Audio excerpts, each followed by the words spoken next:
जो आपको आरएलडी का राष्ट्रीय महासचिव बनाया गया है और ये आरएलडी के इतिहास में पहली दफा हुआ है कि किसी दलित कम्युनिटी के आदमी को जो है वो मनुष्य को जो है आरएलडी ने राष्ट्रीय महासचिव के पद पर सुशोभित किया है। तो कैसे आप इस जिम्मेदारी को बताते हैं, बदला करेंगे?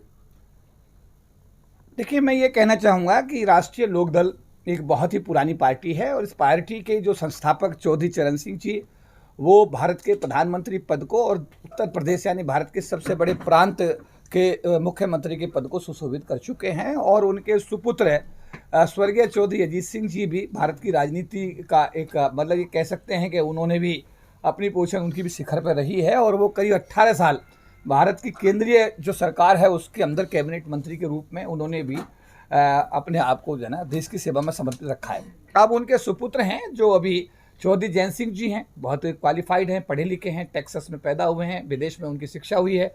आज वो अपने दादा और अपने पिताजी की विरासत को आगे बढ़ाने के लिए आज वो दिन रात काम कर रहे हैं और उन्होंने जो विज़न है वो बहुत बड़ा विज़न है। और उन्होंने अब हमारे समाज के आज 3 साथियों को आज अपने संगठन में उन्होंने मतलब उनका इंडक्शन किया है। सबसे पहले मैंने 14 अक्टूबर 2021 को भारत सरकार की नौकरी से इस्तीफा दिया था। उसके बाद 23 अक्टूबर 2021 को आगरा की ऐतिहासिक भूमि पर मैंने राष्ट्रीय लोकदल ज्वाइन किया था। दिसंबर 2021 में मुझे पार्टी का राष्ट्रीय सचिव बनाया गया था और आज मेरी सेवाओं को ध्यान में रख करके मुझे पार्टी का राष्ट्रीय महासचिव बनाया गया है। और आज 2 इंडक्शन और हुए हैं। मायावती जी के जो सगी बहन के बेटे हैं यानी कि उनके भतीजे हैं प्रबुद्ध कुमार जी, उनको पार्टी का राष्ट्रीय सचिव, और उत्तर प्रदेश शासन में लंबे समय तक आईपीएस के अधिकारी के रूप में काम कर रहे आईजी से सेवानिवृत्त हुए ओपी सागर साहब को हमारा जो पार्टी का एससी एसटी प्रकोष्ठ है उसका राष्ट्रीय अध्यक्ष बनाया गया है। तो आज ये 3 इंडक्शन पार्टी में हुए हैं और ये इस बात को इंगित करता है कि राष्ट्रीय अध्यक्ष का जो सोच है, जो उनका विजन है, वो समाज के हर व्यक्ति को साथ लेके चलने की उनकी सोच है। और पिछले दिनों मैंने जैसा बताया कि मैं जो प्रभावित हुआ और मैंने जो राष्ट्रीय लोकदल ज्वाइन किया उसका एक कारण था कि मैंने अपने घर में टीवी पर बैठे हुए हाथरस में जो हमारी बेटी के साथ बलात्कार करके उसकी हत्या कर दी गई और उस लड़की को न्याय दिलाने के लिए जब चौधरी जैन सिंह जी को मैंने हाथरस की धरती पर पिटते हुए देखा, पुलिस के लट खाते हुए देखा, तो मैंने कहा यार ये आदमी तो सामान्य जाति से आता है, ओबीसी समाज से आता है, उसके बाद भी ये हमारे समाज के लिए इतनी लड़ाई लड़ रहा है। तो मुझे लगता है कि समाजवाद की सोच चौधरी जैन सिंह जी के मन में है और उसे प्रभावित होकर के मैंने इस पार्टी को ज्वाइन किया था। और आज मुझे इस बात की खुशी है कि हमारे अनुसूचित जाति समाज के 3 साथियों को पार्टी की मूलधारा में राष्ट्रीय स्तर पर जिम्मेदारी दी गई है और हमें पूरा विश्वास है कि समय समय पर हम राष्ट्रीय अध्यक्ष के साथ चर्चा करेंगे, उनको अपने समाज की समस्याओं से अवगत कराएंगे। पिछले दिनों जैसा मैंने कहा कि राष्ट्रीय अध्यक्ष का स्वयं का फोन आया, उनकी पीड़ा और दर्द मैंने देखा कि राजेंद्र पाल गौतम के विषय में उन्होंने मुझसे खुद कहा कि जो आम आदमी पार्टी राजेंद्र पाल गौतम को सपोर्ट नहीं कर रही है और उनका जो इस्तीफा मांगा जा रहा है वो बिल्कुल गलत है। 22 प्रतिज्ञाओं का जो मामला है ये किसी व्यक्ति की आस्था से जुड़ा हुआ प्रश्न है और भारत धर्मनिरपेक्ष राष्ट्र है, इसमें हर आदमी को धर्म के हिसाब से अपनी बात कहने का अधिकार है। लेकिन जिस तरीके से इस देश का माहौल बना और जिस तरीके से अरविंद केजरीवाल ने एक अनुसूचित जाति समाज के मंत्री का इस्तीफा मांगा है, निश्चित रूप से ये पीड़ादायक स्थिति है। और आप राजेंद्र पाल गौतम से बात करिए, अगर वो चाहते हैं तो उनके लिए हमारी पार्टी में दरवाजे खुले हुए हैं। तो मैंने उनकी बात के बाद में उन्होंने कहा कि उन्हें हर प्रकार का आप सपोर्ट दीजिएगा, उनके पास जाइए, मिलिए, बात करिए, उन्हें सपोर्ट दीजिएगा सारा।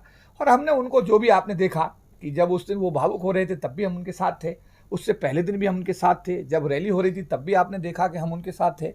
तो ये सारी चीज़ें जो है इस बात को इंगित करती हैं कि चौधरी जैन सिंह जी का जो विज़न है, जो हमारी पार्टी के राष्ट्रीय अध्यक्ष हैं, वो समाज के अनुसूचित जाति, जनजाति, ओबीसी, माइनॉरिटी और समाज के देश के हर वर्ग के व्यक्ति को साथ लेकर के पार्टी को मजबूत करके देश के अंदर आने वाले 2024 के लोकसभा चुनाव में एक सशक्त सरकार देने की सोच रखते हैं।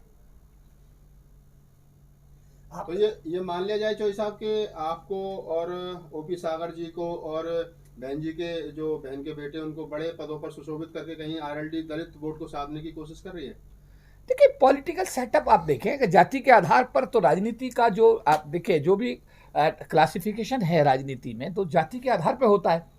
अगर हम लोकसभा का कैंडिडेट देखते हैं तो वहाँ भी जाति के आधार पर देखते हैं किस वोट, किस कॉन्स्टिट्यूंसी में किस जाति के वोट ज़्यादा हैं तो उसी हिसाब से वोट हम टिकट देने का फैसला किया जाता है। तो अगर हमारे समाज का जिस पिछले विधानसभा चुनाव 2022 में हमारे समाज के काफ़ी लोगों ने गठबंधन को वोट दिया और वो ऑन रिकॉर्ड है, वो आंकड़े इस बात के गवाह हैं।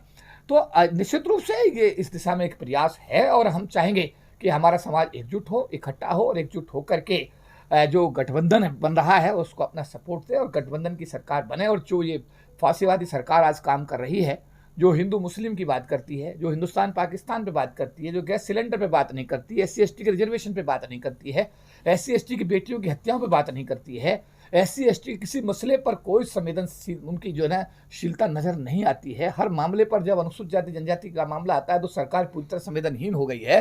गांधी जी और बाबा साहब अम्बेडकर के बीच हुए पुनः पैक्ट का आता पता नहीं है। सरकार की नौकरी खत्म हो गई है।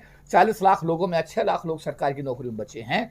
आने वाले दिनों में कोई गुंजाइश नहीं बचती। BTech बच्चा, MTech बच्चा, MBBS बच्चा, MD करके बच्चा सड़कों पर घूम रहा है। सामान्य जाति के लोगों को तो प्राइवेट सेक्टर में हाथों हाथ लिया जाता है, हमारे लोगों को तो प्राइवेट सेक्टर में कोई नहीं पूछ रहा है। ऐसी स्थिति में हमारा बच्चा इतनी बड़ी डिग्री करने के बावजूद भी सड़क पर घूमने के लिए मजबूर हो गया है। चौधरी साहब, जिस पार्टी के साथ में आपका उत्तर प्रदेश में गठबंधन है, समाजवादी पार्टी के साथ में, आज भी जयंत चौधरी जी ने कहा वही पार्टी है जिसने अखिलेश सरकार में जिसमें लाखों SC ST सरकारी कर्मचारियों का डिमोशन हुआ था। क्या उम्मीद की जाएगी कि भविष्य में ऐसा नहीं होगा? देखिए, मैं इस बात में ये कहूँगा कि राजनीति संभावना का दूसरा नाम होता है और ऐसा जब जागे तब सवेरा।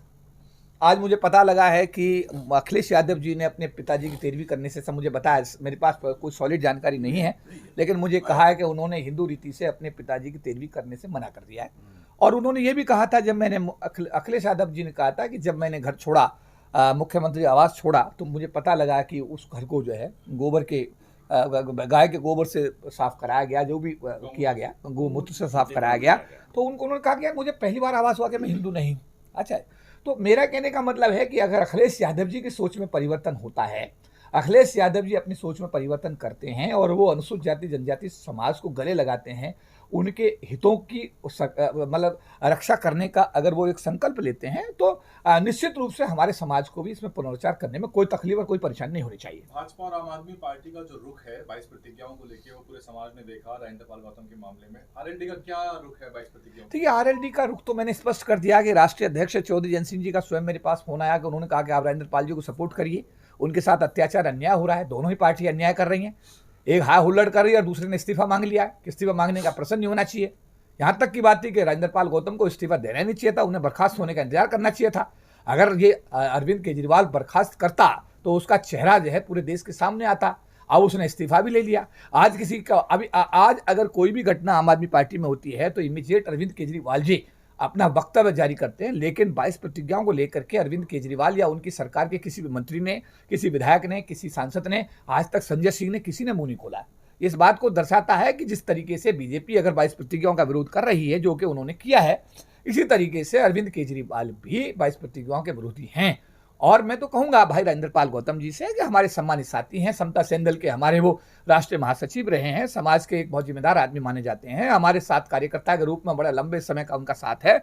उनको पार्टी का मोह छोड़ देना चाहिए और उन्हें MLA से और आम आदमी पार्टी से इस्तीफा देकर समाज के आंदोलन में कूद जाना चाहिए। अगर वो RLD में आ जाते हैं और RLD में आके राजेंद्र गौतम ने फिर 22 प्रतिज्ञा की, तो क्या RLD उनका साथ देगी? निश्चित रूप से RLD में 22 प्रतिज्ञा होंगी। मैं राष्ट्रीय महासचिव होने के नाते कह रहा हूं, अगर 22 प्रतिज्ञा नहीं होंगी तो मैं सबसे पहला आदमी होगा जो RLD से इस्तीफा दे दूंगा।